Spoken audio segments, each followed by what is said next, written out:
Hello and welcome to another episode of the CG Garage. This is episode number 375, featuring our good friend Ben Mauro, who I met the first time at THU several years ago. Fantastic concept artist and really great just overall person. But I reconnected with him recently at NFTLA, where he was talking about some of his NFT projects and which he's had huge success with, especially with Huxley. And it was fascinating to talk to him. Kristen, what did you think of Ben? Oh, this is a good podcast just to learn about someone who's worked so hard and he's really successful in what he does. But right. Just from the beginning, he's worked on Hobbit Trilogy, Chappie, Call of Duty, and Halo. Kind of started off at Weta, and then he decided to leave there and be a nomad. He calls himself a digital nomad, and kind of took off from there. And now he has Huxley, which is his graphic novel. And it's about a post-apocalyptic story about two scavengers who find an ancient robot and get swept up on an adventure. So look more into that. We'll have the links in our show notes, but he kind of discusses why NFTs are so great and how it takes out the middleman for someone like him. And then you get direct to consumer sales. He gets to keep all the rights to Huxley. So yeah, it's great to learn about that stuff. Yeah, for sure. It's absolutely amazing. I mean, he's wanting to do Huxley for a long time, and it was very interesting the way he did it. I mean, he could have gone to a publicist and tried to get it published as a graphic novel, but doing it as selling them as NFTs and having that digital copy that's sort of tracked along the way and serialized has sort of created this huge market for it. And it's actually fantastic. He's been able to obviously create a lot of money for it, but also a huge fan base, even more specifically, and people who massively support the project. And it's even going to turn into a movie, it looks like. So it's very exciting to see what's going on there. I'm very happy for him, and fascinating to look into it. And these are the kind of projects that I think are going to be important in the entertainment industry, because they're going to start to change how everyone's thinking about entertainment and storytelling in a lot of ways. So I was really happy to talk to Ben. And I can't wait to follow up with him and see what else is going on. So if you guys are interested in finding out a really cool, successful NFT project, Huxley is really interesting. As well as, remember last week we talked to Matteo Santoro, and he was also doing some really interesting work there as well. So just these two examples I think are fantastic to talk about and to think about what's going on. So thanks, Ben, for doing this, and we can't wait to follow up on it. All right. We have one announcement. We have one event coming up. Kristen, what's going on? Yeah, so you can find this out at chaos.com/events. We've been talking about this for a few weeks, but it is May 18th. We have the Chaos Vantage live webinar. So you can join Chaos's Simeon and 3D artist Andrea Pedrati, who's the creator of Spectrum, and they're going to talk about cars, craft, and creativity with Chaos Vantage. So May 18th. May 18th, which I believe is a Wednesday. So check it out and just go to chaos.com/events if you want to register for that and find out more about that. Okay, if people want to know more about the podcast, Kristen, where can they go? You can go to facebook.com/CG Garage Podcast or chaos.com/CG Garage. And if you'd like to watch us, go to youtube.com/Chaos Group TV. Perfect. And if you guys have any other ideas or questions or comments about this podcast or any other ones, just email us, labs@chaosgroup.com. Oh, sorry. No, it's labs@chaos.com now. Our email is just chaos.com. So labs@chaos.com, and make sure and leave us an email and let us know what you want. Or if you have ideas of other podcasts, also that's a great place to do it as well. All right. That's out for any further discussion. Let's talk to Ben Mauro with episode number 375. Welcome to another CG Garage, where the Chaos Group talks. You'll know it's over when the last bucket drops. We're gonna fire off rays in high dynamic range. We know that ambient occlusion is passé. Global illumination won't lead you astray. And while image-based lighting is really swell, you need to make sure everything has Fresnel. Fun. It was good seeing you. Was it last week already, or 2 weeks ago? I don't know. Maybe was that 2 weeks ago? Time's kind of flying. Yeah, it kind of flying. But yeah, NFTLA was very, very interesting. Had you been to one of those before? Just NFT NYC was the first kind of purely NFT event I've been to. Yeah. Oh, when was that, by the way? last June. I guess it's almost a year now. That really flew by too. Wow. That's amazing. Cool. Well, the first time I think you and I met was at THU, or you were a speaker there, and that was a pretty incredible event, and I really appreciate it. I'd love to know if you can give some of my listeners a little bit. A lot of them come from the visual effects background and film background. They'd love to know a little bit about your history. So, how did you get into filmmaking and doing concept art and all the stuff you've been doing? What was sort of the things that sort of inspired you to do what you do? Probably since when I was in high school, like I think like most of us, we were all into video games, and I mean, it's like the early days of the internet. Like with all the stuff happening now, it's got me thinking back about all the stuff we've been through in our life, and like the time before the internet, and how we slowly got this thing into our lives, and early video games, early online games, and when I was younger, I was more of a console gamer, so like Halo and all these things were hugely just influential to me and things I did for fun. And I think as I got later in my high school years, I mean, we're always thinking about like, what should I do with my life? Like, what do I want to do as a job? What is out there? And I was always playing games, but I really didn't connect the dots of like, can I do that for a living? Is that a job? Like, how do you even do that? And it probably wasn't until I was 18 or 19 until I started really taking that more seriously and researching more, and like, what types of jobs are there in this industry, and like, what can you do? And I was really fascinated by like building levels and architecture for games, specifically Halo. I was just fascinated with like the Forerunner architecture, and I thought it'd be cool to design and create levels and things for games, which led me to getting better at drawing. I was always kind of sketching and stuff, but getting better at drawing, and then applying to some schools in Seattle for video games called DigiPen at the time, which was like one of the few like quote unquote video game schools. And that kind of led me down a certain path of I want to work in games. And when I got there, I realized I really enjoyed the design aspect more, which meant I needed more education and more specialized education at a different school. So I kind of like was always chasing this goal of what I wanted to do, which led me to expand my understanding of what the industry was, which then expanded my understanding of the skills and training I needed, which then made me keep following this like rabbit hole of like things I need to know. So from Seattle, went to Art Center because, okay, I need to learn industrial design and entertainment design, which is a lot more education and training. So I went to Art Center in Pasadena for more school to get trained in all these skills that I needed. And that led me into the game and film industry, working early on at like Sony Pictures Animation for internships, doing books and designs with Scott Robertson at Design Studio Press, Ready at Dawn and Insomniac for some of my first like contract jobs. And then that led me down to New Zealand at Weta, where I worked on the Hobbit trilogy, Chappie, Elysium,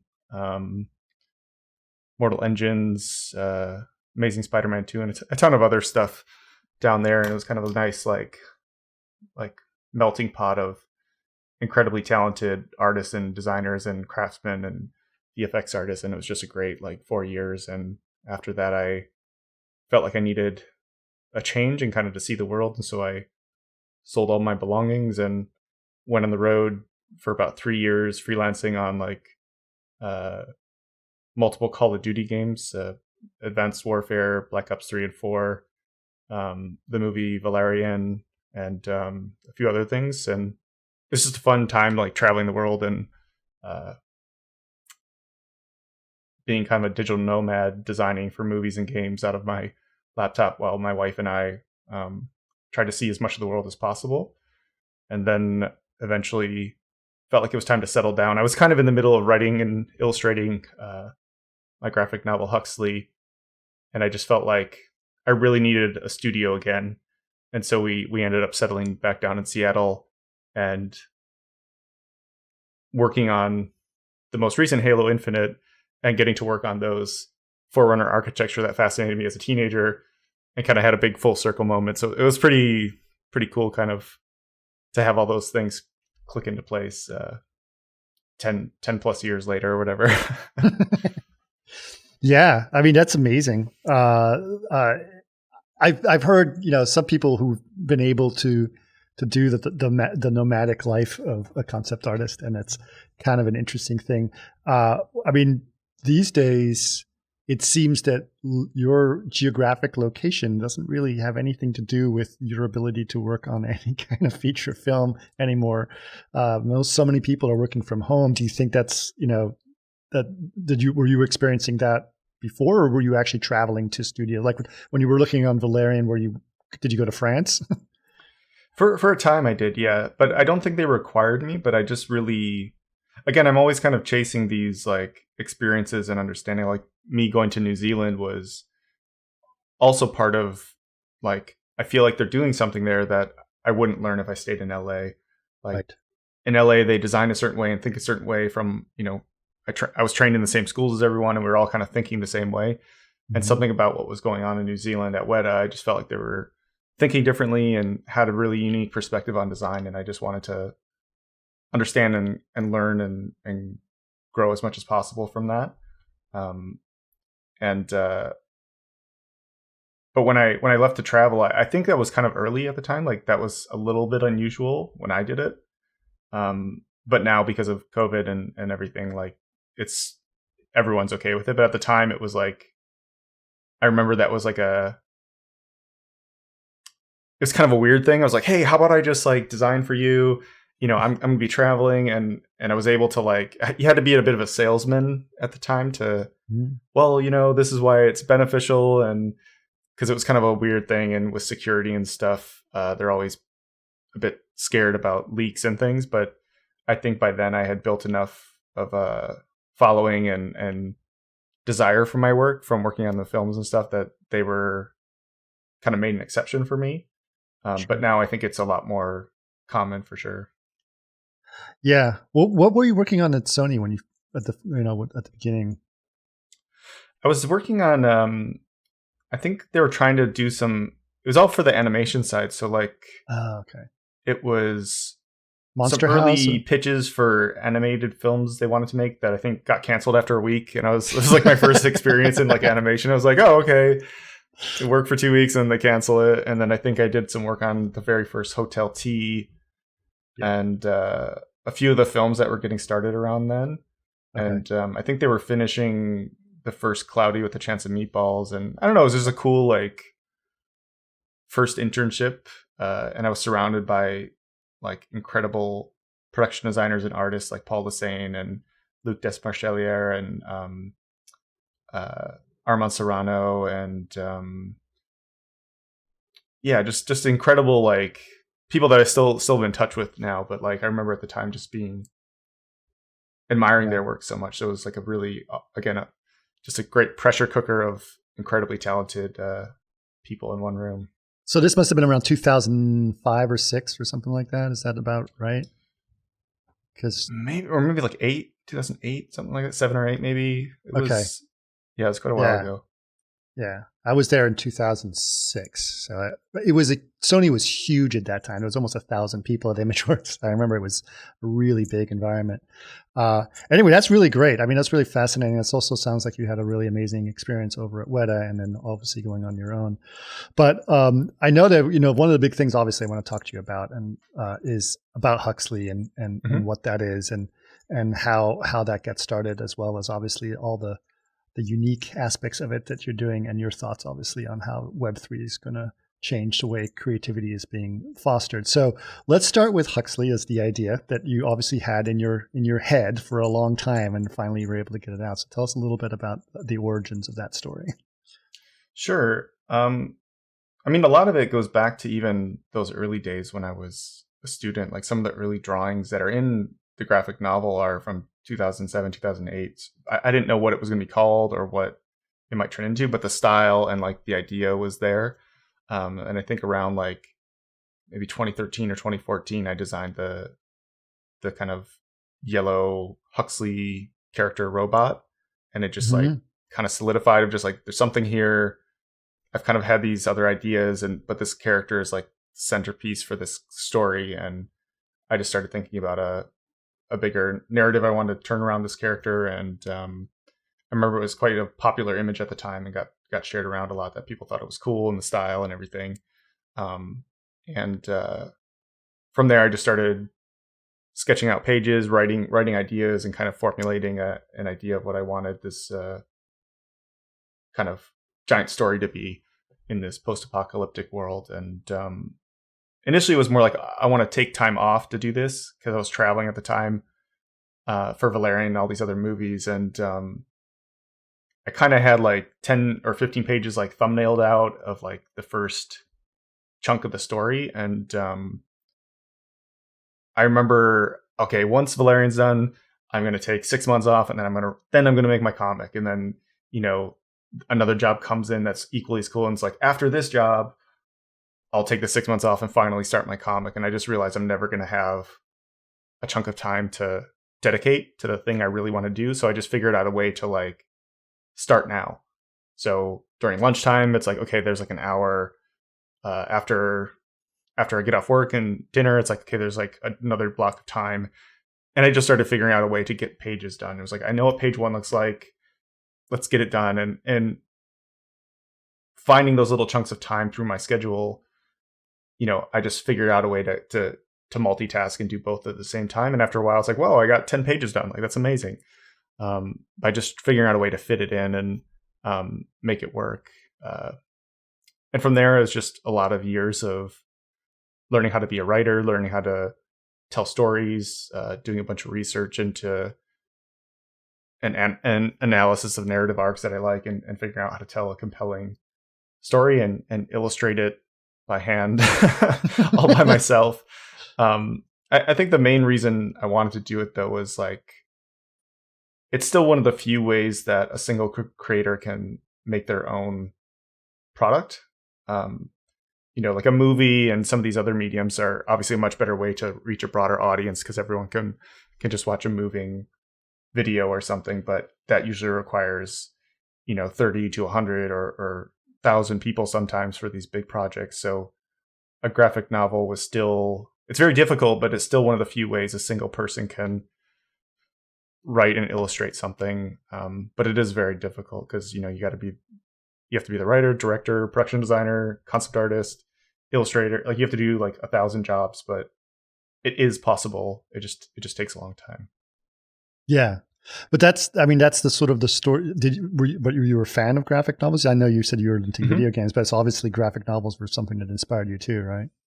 Yeah. So like I was hugely obsessed with like French and Japanese graphic novels and manga, and Huxley's kind of a big melting pot of all these things. I was a huge Mobius fan, huge Meta Barons. Juan Gimenez is incredible. And Otomo and Shiro and all these incredible Japanese designers and storytellers just like kind of set the bar for all the things I wanted to hopefully create. And I don't know, it's just like it's almost like you see what your heroes have achieved and you want to do hopefully something that could be compared the same maybe someday by the time you're dead. It's just like it's like a shared experience with people that you admire. It's like when I would sit there and start sketching out and thinking about the story I wanted to tell and mentally calculating the years it was going to take me to do that, your inner voice kind of starts complaining. And then you just look to the Akira book on your table and it's like, well, he did it.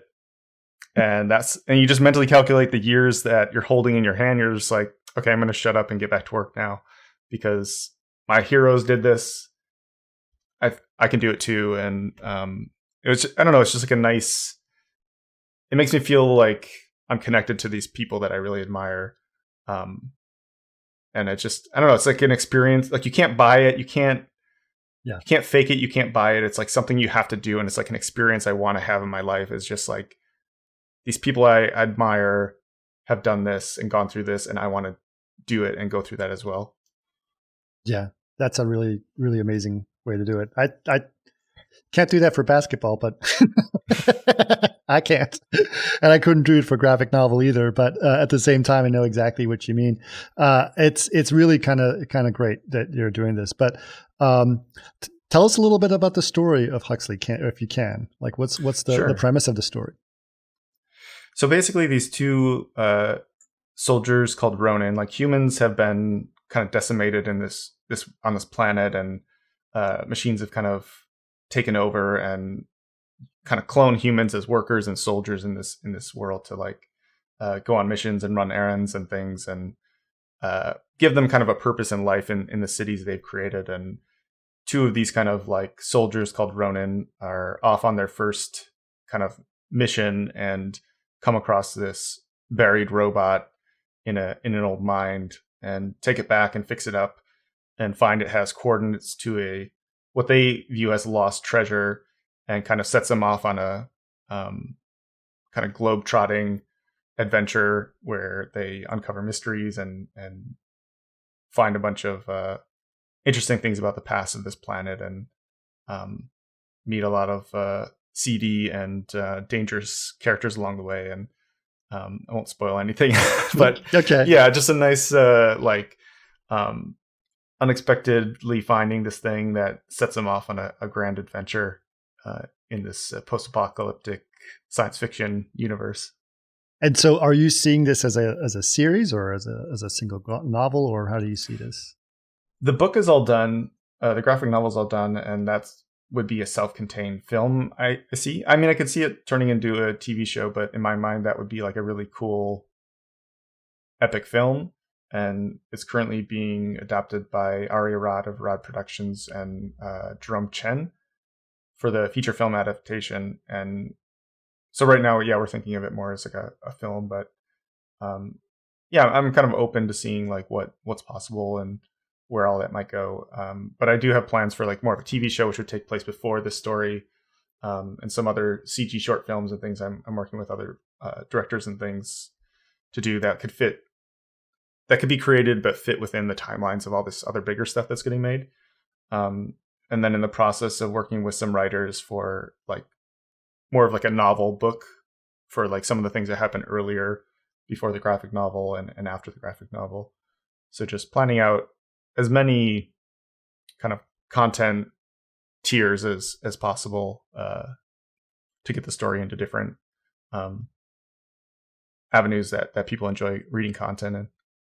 Well, so tell us a little bit about, like, obviously, you decided to buckle down and do it, as you said, but tell us a little bit about the novel idea of how you were going to think about using NFTs for this, and how that's going to work, and how the funding happened, and what the process you went through to actually do what you do. Like, what was your idea when you started this in terms of how that eventually led you to an NFT route? Sure. I mean, I was working on this for like 10 years. So like originally It was just, I'm going to finish this and I guess I'll go to like a publisher and try to get it out there like everyone else I know has done. And that was kind of the current plan or the early plan, because that was the only avenue available to all of us, right? And then maybe someday it'll get more popular enough that maybe I could turn it into a movie or something. But anticipating those meetings and things, about a year or so before I knew I was going to finish, I partnered with my friend Sava Zikovic, who's an amazing director, to kind of make a trailer out of the graphic novel to show what it could look like as a film. And so we spent about a year or so taking moments from the comic and turning them into like incredibly realistic scenes that you can see in the trailer. That's kind of done really well. I think we're almost like 3.2 or 3.3 million views collectively already, and which is amazing. We didn't advertise. We didn't like it didn't get plugged on any giant websites or gaming sites or anything. Like just all organically, people just thinking it's really cool, which is really flattering. I'm really excited to see that, and people are just really excited about like, what is this? Where when's the movie come out? Like what's going on? Like I want more. So that's been pretty cool to see. But once I was getting close to finishing, or basically finished the graphic novel, and was planning to like start sending stuff out to publishers, this kind of technological revolution happened with NFTs and blockchain, and it took me a little while to understand what was happening, but it just felt like this is the moment I've been waiting for as a digital artist my whole life, basically.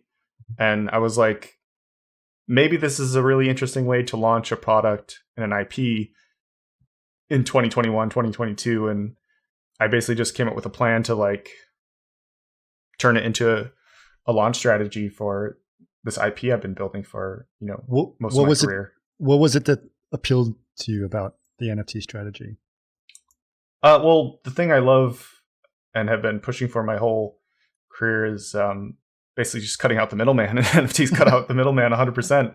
Right. So that was probably the biggest thing, of just like, I can sell a product and the revenue goes directly to me with no like 100 people, producers and whoever taking all of that.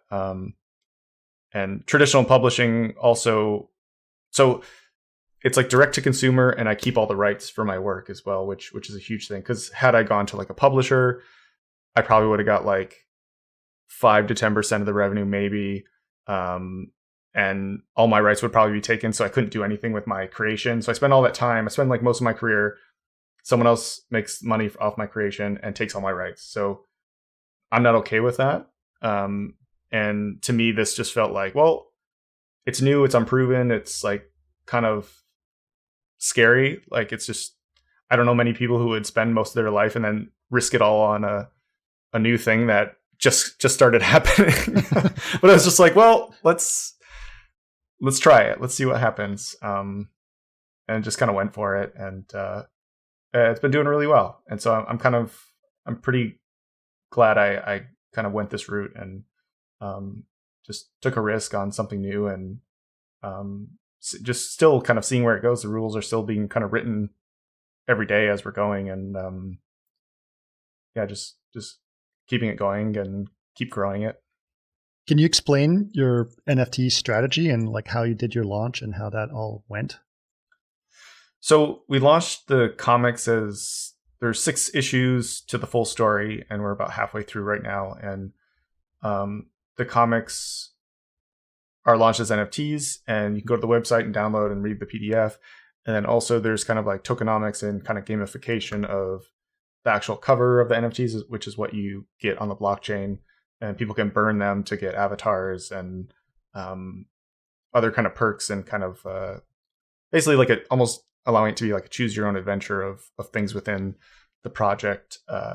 And I don't think that's definitely one of the things we had to learn, was like, I don't think there's a market for like a one-to-one selling product in this space. So you have to like learn as you go and adapt your strategy, and just see what people like, see what works, and learn how to tailor a launch strategy to the market you're going into, because they very much value certain things over other things. And I think Huxley was also kind of too, like, I did too much work, or it was like too big for the market to understand, because everything launching when we launched was like very simple, like buy the cute panda on Friday, and that's all you have to understand, right? Like buy cute panda on Friday, that's all you need to know.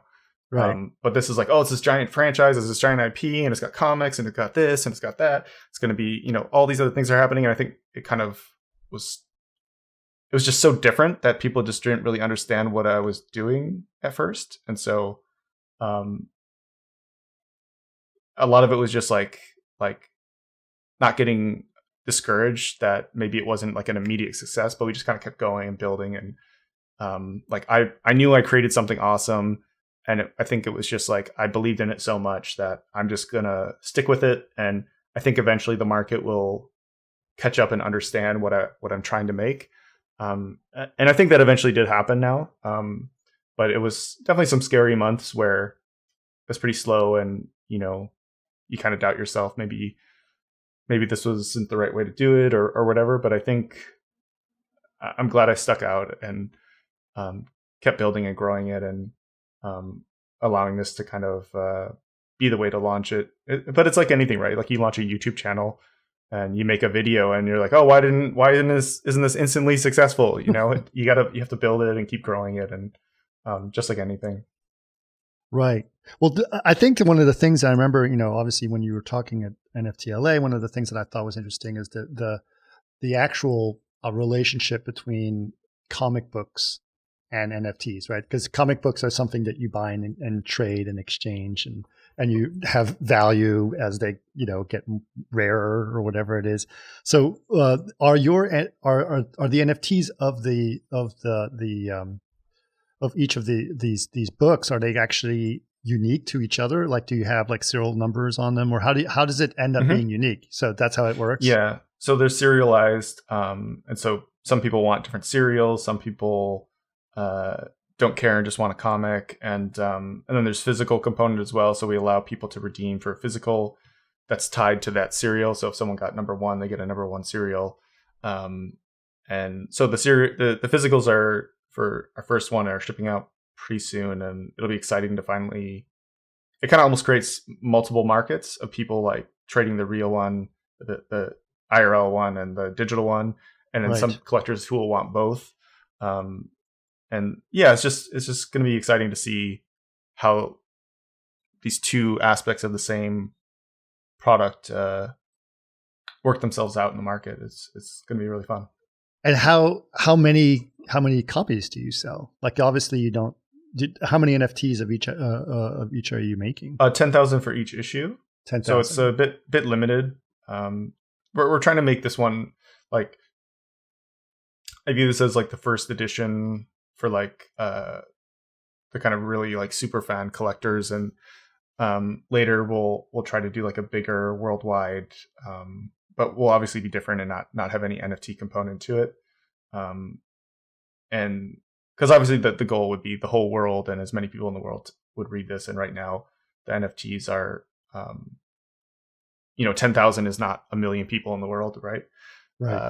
So I feel this as like the first step to growing the IP and getting it out there in an interesting new way, and keep expanding and reaching a bigger audience as possible as it grows over the years. And what the 10,000? Okay, yeah, that's a lot. Now the one of the other things. I mean, we mentioned you're using Flow, right? Is that the No, Ethereum.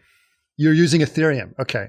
So how did you get your launch? I mean, did you partner with someone to help you out? I mean, making a launch page and all that stuff is kind of complicated. I'm sure you had to figure some of that out. So the earlier project I did called Evolution was on Flow, and that's where I just kind of launched it on someone else's website. And but for Huxley, it felt more suited for Ethereum, but I just don't know how to do any of that. So I partnered with my friend Stephen Alous, who has a company called Feature that helped with building the site, doing the blockchain, smart contract work, marketing, community, all that good stuff. And a lot of it was just recognizing like what I'm good at and what I need help with, and just finding people who are good at those things, and just partnering and finding the right people to do that with. Yeah. What are your thoughts on the the different blockchains like Flow or Ethereum or things of that nature? Obviously there's different, like Ethereum is still proof of work, which is definitely not very efficient, but it is the original one, and most people view as like the thing that will last forever. And I feel like that there's just different collector groups on each one, right?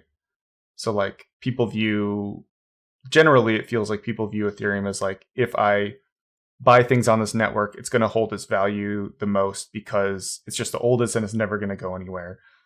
Even though it's not as efficient, where, sometimes because of gas, like the gas costs more than the actual product you were trying to buy. Like I know someone who tried to buy something for $10 and it was like $300 in gas. So it's like, what's going on here? Like, right. That's not very efficient. Whereas these other blockchains like Flow and some of the other proof of stake blockchains, it's very efficient. It's super fast. There's like zero fees. There's no minting. There's no gas, and they're much more efficient. I think it's just like a balancing act of like getting people to onboard and be excited about these new things. And I think it's like the rules are being written all the time. Like everyone's just trying to figure out what what the best way to do things. But then there's other things where, there's a lot of people who are just like Ethereum only, but then something comes out like Axie Infinity or something that isn't on Ethereum, and I didn't hear anyone say anything about Ethereum, right? It's just like, I'm going to buy all these things, and I'm going to, Right. as long as there's like a use case that's compelling enough, people really don't seem to mind. But otherwise, it does feel like people lean towards Ethereum, at least at the moment in April of 2022. Right. Yeah, it's changing. Every 6 months is a completely different landscape for sure. Now, you mentioned, when you were talking about Ethereum and gas prices, I was thinking, what is the actual floor price of like one of your NFTs for Huxley? I think it's different for each issue. Okay. Issue 1, we had a burn, so there's less in circulation. I think it's like 700 to 1,000 for just a normal issue, and then issue 1 is the most rare and valuable. And I think that's currently, like, it was sold for 0.1, and I think the floor is like 1 Ethereum, so it's like 10 times more valuable than on launch day. So it's like over $3,000 for something that people paid $300 for or something, right?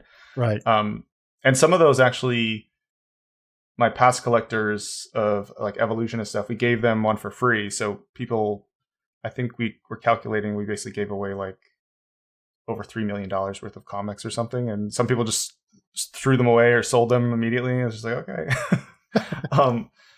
But it's cool because it's stuff like that where it's like people who like your work, you can kind of do this like reward with all your different projects. And, some people value it, some people don't value it, but a lot of people who held on to it are just like, whoa, like that's amazing. Like, thanks so much. And I think that's a cool thing about NFTs as well, as like traditionally, if you're like a consumer of something you love, you're just giving and there's not much coming back. Right. Right. But this way, like if I'm a fan of something, I can buy this thing, and I'm also rewarded if the project does well and people are excited. And so there's that aspect to it as well. It's like a more direct form of like community and fandom for things that you love, but people can also be rewarded quite well from collecting these things, just from being involved and being excited about stuff. And I just don't feel like there's aspects of that in the web too, where it's like I bought this rare comic book of Spider-Man that I loved. Like, oh my God, it's so rare now. And now I made some profit if I wanted to sell that, or I bought all my old Akira comics and they've gone up in value significantly. So I guess we've always had that, or like Pokemon cards. Like if you just love Pokemon, like you could basically make a living just like trading Pokemon cards because so many people love it, and there's rare ones and different grading and value to the condition and stuff. So this kind of collector culture has always been there in all these like different things we've loved over the years. And even people trading like old boxes of Nintendo cartridges, right? Like all these things we grew up on, like people just hanging on to them and love them, and being rewarded for being a fan of like kind of video game and art and IP history. Do you think did you feel that there are people who are buying into Huxley as investors, knowing that it was going to be something, or did you feel mostly people that were fans of the actual work itself? I'm sure there's a bit of both. Yeah. Like, a bit of both, I guess. I feel like it's always a mix in kind of the NFT space. Like some people that just like want to flip it immediately and get some money and leave, and other people who are just like, I see where this is going and I believe in this, and like, don't worry about it. Like keep growing this and keep building it, and I'll see you in 6 months kind of thing. Right. So there's like always a range of different people getting into it. What was, how did you get the word out? Besides, you did your trailer. Did you do your trailer before the launch? Yeah, the trailer was done a year. And well, actually, we didn't even release it for 6 months after the launch. So it was like finished for over a year, like almost a year and a few months that we're just sitting on it, because it didn't feel right to do it immediately at the launch. because a lot of the moments are from like almost the first half of the story. So once we got to around issue 3, Interesting. it felt right because that was about like half of. I didn't want to spoil like half the story or something. Right. But that's interesting. So how did you get the word out? What was the role of, like, you know, getting people to know about this launch, and how does that work for you? I guess mainly Twitter. That's where the market seems to be. Like everyone is just on Twitter and Discord, and just finding ways to like reach the market that is buying this stuff. Because like going on Instagram or all these traditional sites, I don't think there's any. That's not where the market is, and so it's just finding and advertising to people who would be interested in this thing. And I think that's where some people got some pushback and hatred, was they were marketing it in the wrong audience who just hates that. It's like, yeah, I don't know. It's like you're selling a product that people, it's like selling like dairy to a non-dairy crowd or something, right? You have to find people who are using that product or whatever. Yeah, I can imagine.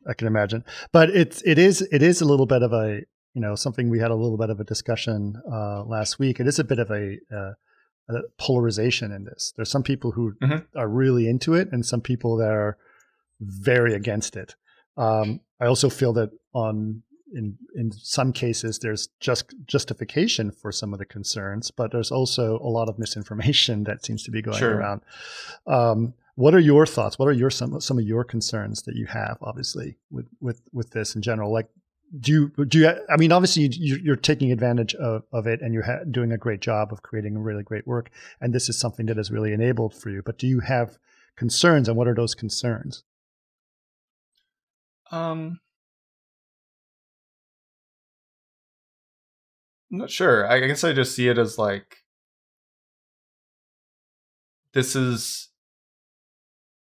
I guess I just feel like this is the moment for artists to finally get paid for their efforts in a way that we've never had before. And I just see it as like, it's still very early. It just feels like the beginning of the internet or something, right?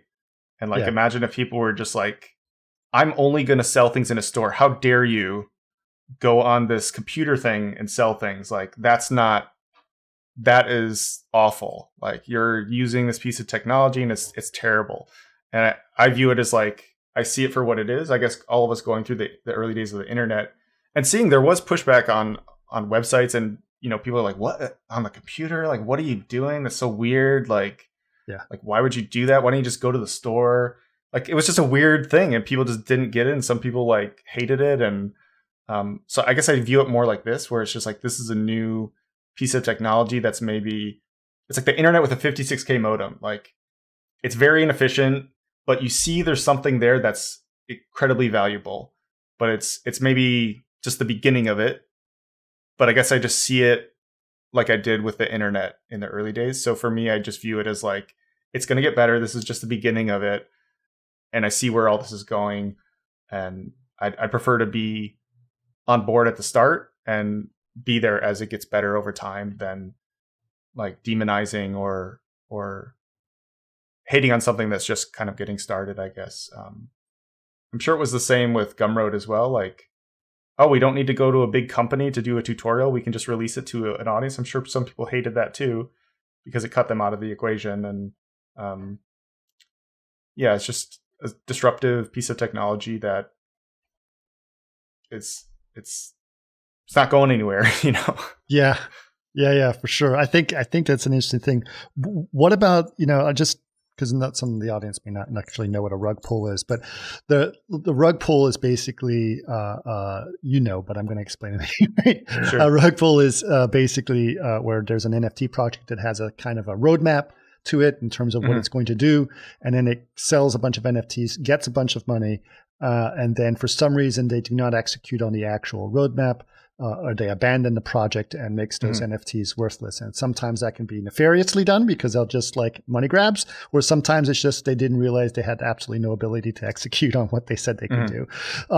But these types of things, there's going to be a lot of people launching NFT projects, and I have a feeling there's going to be a lot of rug pulls because And I guess. Do you maybe think that's that going to be a concern because it's going to make people question your own project because they'll be nervous about Rugpulls? I don't think necessarily mine, but like, because most of the time that happens like the day after, right? Like we sold all this stuff and then they shut down the Discord, delete the website, and it's like, bah, that's usually the bad thing. Yeah. And those people are getting arrested now, right? So like I'm glad that's kind of happening for people who are, doing nefarious things, but that happens in every industry, right? Like someone does a Kickstarter, makes like $10 million and they bail, and then 10 years later the thing is still not shipped and they're just like, oh yeah, we're working on it, maybe tomorrow, maybe next, Right. That's been happening forever. So it's like doing your research, making sure the team is solid and has experience building these things. And I think the only negative is just like if too much of that happens, it does give the appearance that everything is like that, which isn't the case. But unfortunately, there is quite a bit of that, and a lot of people get burned. Like I've been burned on a lot of projects too, and it's unfortunately just part of it. Just trying to avoid those things that don't have teams in place, or they're all anonymous. And it's like, what did you think was going to happen? This anonymous team is going to make the next World of Warcraft, and we all bought it, and they just left after a day, and you're like, oh, should have saw that coming. Yeah. So yeah, I think a lot of it is just like it being so early and a lot of disingenuous people hopping in. But I think over time, the projects that have been building something, or like with me, I've been working on this for like 10 years, like the foundation is all there and the work is done for the most part for the main core product that I was launching. And it's like, it's just a matter of releasing it and not like, yeah, someday I'm going to make a comic and yeah, maybe. It's like, no, I did the work before I launched my product, which is what you're supposed to do. Right. But it feels like most of the other projects are doing the complete opposite, where it's like, here's a picture that represents a comic I'm going to make someday. Give me a bunch of money, and maybe in 10 years I'll make a comic. And I just feel like that's asking for a bad experience. Right. Because it's just, you would never invest in that like in Web 2, right? If someone said that to you, you're like, get out of here, But for some reason, it feels like you very brought common. You brought up Kickstarter. There's been a bunch of Kickstarters that have sort of done that in some ways. But what's interesting to me is actually, from NFT LA is the film and like people trying to make films, right? Because it's very expensive to make a film, and a lot of people don't have that money to be able to do it themselves. So, I mean, I think the thing that's interesting about you is like, it doesn't actually cost a lot of money to make a comic book, except a huge amount of your time, right? Yeah, but if you add that up, that like, if I had to hire someone to spend 10 years, sure, that is a lot of money. It is a lot of money, but I mean, you don't have to hire a film crew and do all that stuff, right? So that costs money, and so what's interesting is that people are doing independent films, and they're doing these as they're using NFTs to fund the actual filming of it, right? And that's their idea of cutting out the middleman, because then you don't have to go from studio to studio and pitch a movie anymore, which is kind of an interesting idea in itself. Just doing that is an interesting thing, and people are celebrating the NFT world as the place for people to do the projects that Hollywood doesn't want to do, right? Then suddenly Warner Brothers comes in and sells 200,000 Batman cowls. And what was fascinating to me about NFTLA, I heard a lot of people on panels after that announcement that were very upset about Batman coming into their space of independent filmmakers. What are your thoughts on that? Well, yeah, I mean, like, it's going to happen anyway, right? They're just getting in, they're just starting early, and that's why I thought it was important for artists to, try this stuff out sooner than later, because it will end up being probably like what we have now in some form. The big companies come back in and dominate and suck the air out of the room. Like has happened every generation of technological kind of revolutions or whatever, like the Netflix comes in and disrupts the old world, and now it feels like every company has their own Netflix, and now we're kind of back to cable again. And, but there's a moment there where people could have created something really fascinating to create their own thing and be the Netflix or whatever of that kind of moment. And I feel like that's the moment here where it's like the beginning of a new YouTube or the beginning of a new whatever, and you can get in and establish yourself as one of the kind of people at the forefront, as opposed to coming in later when maybe it's basically just like what we have now.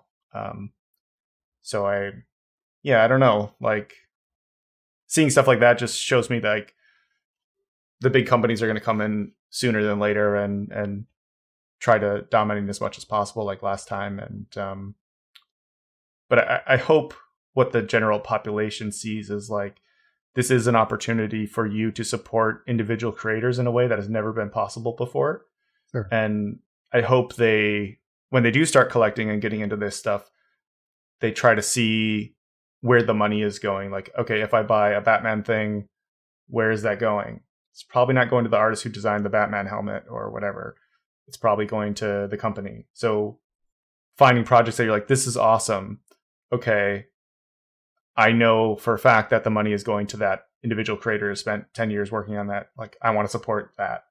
I guess just thinking about it in that way would be helpful, I guess. And hopefully that's a sticking point or a bullet point that is a bit more advertised as things grow. Like, where is this going? Like, yes, I love Batman, but where is that going?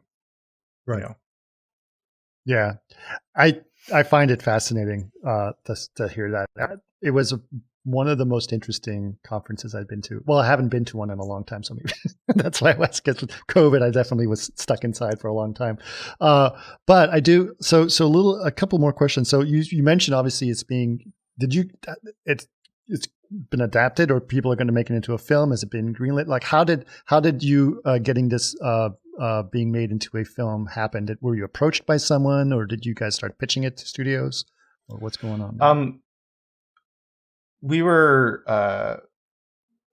like Steven and me, we've been working in the film industry for a long time, and Steven especially, we're all kind of quite well connected in kind of Hollywood. And so a lot of it was just like, once we have something ready, we have the people we can get in touch with to see if they're interested. And when we showed a lot of people, they were really excited, and they saw the breadth of work that was done already in what I had created. And me working in the film industry for so long, I just know what is needed for a pitch to get something made. And so I did all that work ahead of time.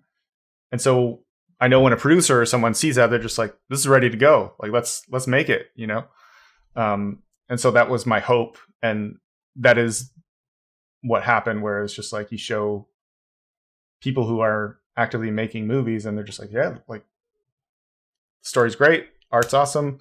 Like, here's what it looks like. Like, this is the easiest pitch I'll ever have in my life. It's just like, right. Here is a silver platter with everything for you. Like, and it's just like, are you interested in doing this? And I think it was a pretty easy sell. And luckily we got, incredible producers involved that are incredibly active, making a bunch of films and things. So I'm really honored and excited that we got Ari and Jerome to be involved to make this a reality.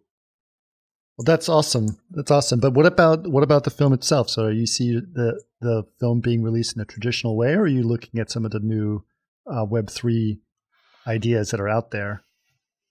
Probably not for a movie, just because there's like, just being through the film industry, like, it takes thousands of people to make a film with production studios all over the world. And I just think it's going to be a while probably before that's going to change. It just takes too many people and too much like organization on such high levels to make something of that scale. But I am interested on the TV show side of maybe experimenting with that and exploring that, because it feels a little more manageable on a show. but for a big film, it just feels like such a it's like too complicated, I think, at the moment. But maybe, but for now, I'm thinking more traditionally with the feature film. Okay. I mean, the thing that what I found, I've been doing a lot of research in NFTs and some of the projects that are going on, and also looking at what's happening in Hollywood. One of the things that was very clear at that conference was the refrain that kept being chanted is like, screw the middleman, right? Like, I can do this, right? And so it was, Hollywood is filled with middlemen. It's mostly middlemen. And what incentivizes those, the middlemen, is that they get paid based on a percentage of the production budget. And so their incentive is to make that production budget as high as possible so that they get as much money as possible. So there is a lot of bloat in that area that I think is not necessarily there not necessary.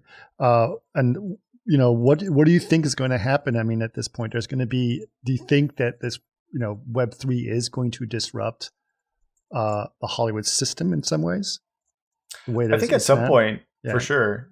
I guess from my standpoint, I just see it as such a complicated thing, though, to do all this. Like, you would need to have like a decentralized network of filmmakers and like a decentralized Warner Brothers, or like someone has to make a decentralized Warner Brothers, or someone that can like help with the production and like from casting, like all these things that need to be done. Like, you would need to have a decentralized version of that somehow. Yeah.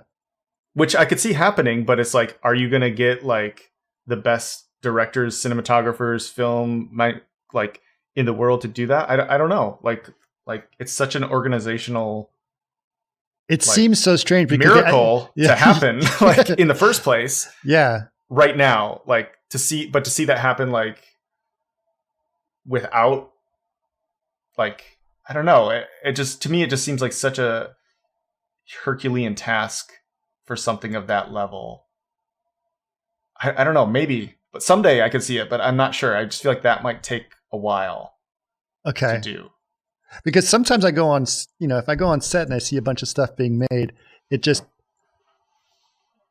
feels like a decentralized system where a bunch of people get called in, all these different grips, and they're all, they're not coming from a single company. They don't work for a company. They are kind of, everyone is a freelancer in some ways. I think the other interesting thing that I was part of me is like eye rolling a little bit, but part of me is like, well, there may be something to this. Is someone mentioned that unions could be replaced by DAOs.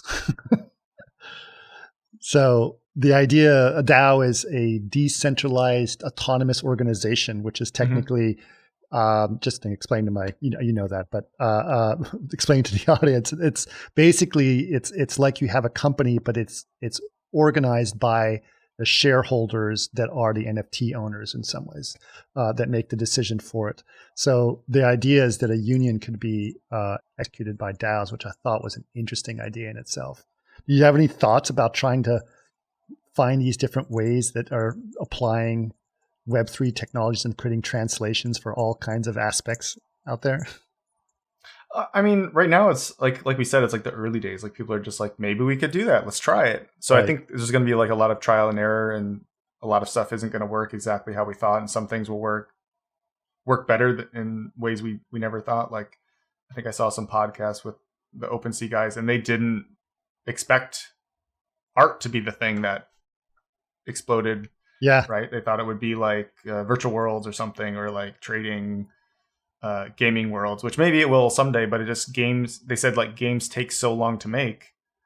And looking in hindsight, of course it was art, because it's such a base use case that was needed for so long. And of course that ended up being the thing that cracked it open. But even they were planning for something else, and like, oh, that's the thing. Okay. It's funny. I'm sure it will be the same with this. It's just like, oh, all this technology will be so great for this. And it's just like, actually, it was just that was the thing that ended up being the great use case for it. So right. I think it's just going to be all trial and error, and we really have no idea what's going to stick and what isn't. It was funny. I was talking to a guy last year when I first started to look into this, and I was had a conversation with head of finance at NYU, and his thing about NFTs was not at all about art. It was about insurance policies as an NFT, and then class credentials. So like if you're graduating, you're like your grades and everything are as an NFTs that can't be changed, right? You can't alter your grade because it's burned into the blockchain. So it was very interesting to sort of think of those different use cases that are like, oh, well, that makes sense. But yeah, I didn't expect art to be such a big thing. There was a lot of mixed reaction last year when the NFT craze came out with artists. A lot of people trying to put things on NFTs, and it created a lot of friction. Did you feel some of that friction yourself? Did you have some fallout with some people about that situation? I didn't personally, but I did see a lot of friends that got attacked pretty hard. And they kind of still did it like quietly though. But I don't know, it just kind of created a weird thing because they created such an audience with like a certain group of people. And all those people hated this thing. It's an interesting thing to watch. But then again, a lot of those arguments that I heard so strongly have kind of disappeared, right? Like, so it was interesting. It's like, where was that really coming from? Like, was it legitimate? Was it just like people just needed a hot take to throw around? But I really just have not heard a lot of those arguments from a year ago in a very long time. So yeah, it's been interesting to follow the kind of like ups and downs and pros and cons, and a lot of those early things. When I researched, I didn't see the data to back up where these guys were coming from. So I was a little confused, like kind of where those arguments were coming from, I guess. Right. Or the intent behind them. But this whole process you went through has allowed you to completely sort of do your own thing, and you're not having to do concept art for other people anymore, are you? Mm-hmm. Great. Well, this is the goal for all of us, right? I mean, that was kind of like the hope with like the Gumroads and the tutorials, and these are all feel like baby steps for this to happen. And I think I mentioned that a few times with other people, was just like, there's these moments for artists over the years, and a lot of them just didn't align with me personally. It's like tutorials and this kind of thing. It's like, I did a little bit and it's like, okay, that's pretty cool, but I have to make money explaining how I make art because my art is still not valuable, or there's no way to value my art. But creating a video of how I made the painting, I can sell that as something that has value to people. But at the end of the day, I still want to be creating art and building universes and telling stories. And I don't want to be like, the end result of that is like, I need to be a teacher. I need to make a school. And that's how I monetize my skill set. And that just isn't what I want to do. And so it's like, no, that's not for me. I more power to anyone who's like a natural born teacher. And that's like in their soul from their childhood. I'm like, awesome, but it's just not for me. And then YouTube was like, same kind of thing, but it's like, now I have to be a media person, or like like an entertainer almost. And it's like, most artists are pretty introspective and quiet. And again, it just didn't align with like who I was. And then with NFTs, it was just like, I can finally sell. People can buy the exact art that I love to make. And it's like a direct, the art can be valued for what it is and not how I made the art. And I was like, this is it. That's the one. Right. And just kind of like, I guess I just, from all those like ups and downs and moments for artists, it was like, this is the one. Just like in my head, 100%, like that's the moment, at least I've been waiting for. I guess I just saw it for what it was, and I needed to be involved from the start. That's awesome. So we're coming up on an hour, and I'd just like to, thank you obviously for doing this. If people want to know, we'll put links up on the page for all of your stuff. But where's the best place for people to follow? I'm assuming Twitter is definitely one of them, right? Yeah, probably Twitter, Instagram, and huxleysaga.com for any updates on the project. And